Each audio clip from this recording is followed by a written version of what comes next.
Good day, people. This is Rey Grandoit, and today I have a story about rejection. I remember when I was in high school and I asked a girl to the prom, and I felt like I was popular. I was doing my thing, had the clothing line, house games going on. I felt like I wasn't going to get rejected. However, when I asked her, she said she'll meet me at the prom. At that time, I felt rejected. In reality, was I rejected? Not really, but for me, it felt like a rejection. So what did I do? Number one, I reminded myself of my self-worth.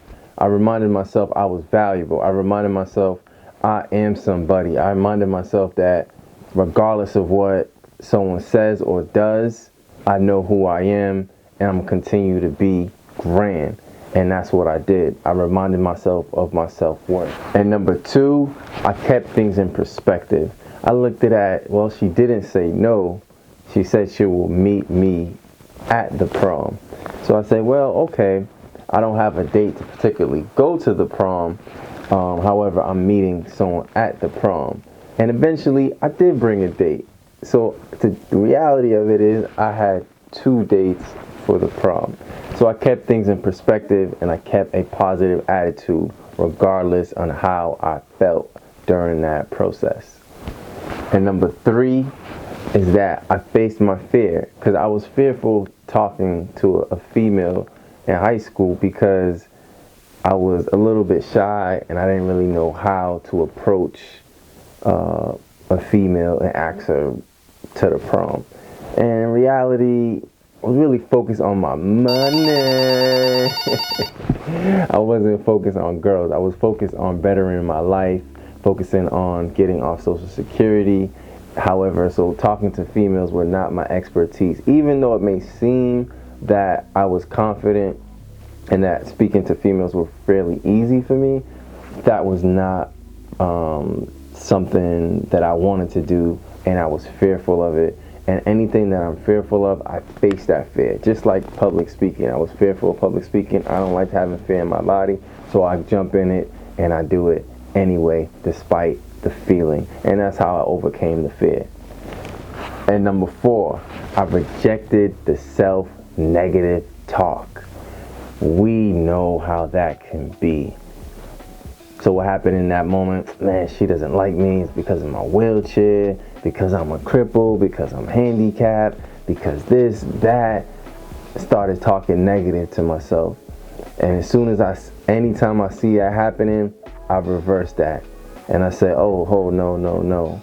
I can do anything, just differently. Oh, I'm not handicapped. I'm handy capable. Oh, I don't have a disability. I have abilities. And I keep going and going and going and going and so on and so on. I am grand. I am the best. I am worthy. And I speak positive things to myself. Because self-talk is very important.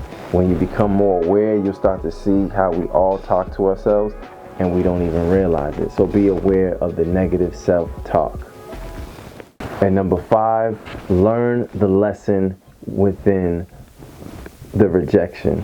What am I learning from this? This rejection is just a redirection. And I noticed that every time I feel rejected, it's just another way to redirect me to where I need to be versus where I want to be.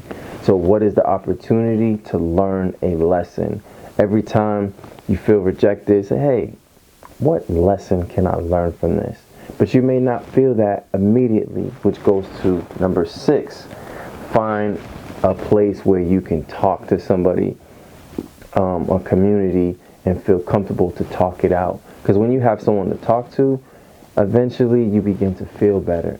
And when you can feel better, and then you can learn the lesson. So I'm not saying you're going to learn the lesson right away. No, you got to feel what you feel. Like, I feel rejected. I feel X, Y, Z. And once you get that feeling and identify that feeling, then you can move to the next step and to talk to someone. And whether that be a professional or community, just being there, someone being there for you and to listen to you. And that makes all the difference.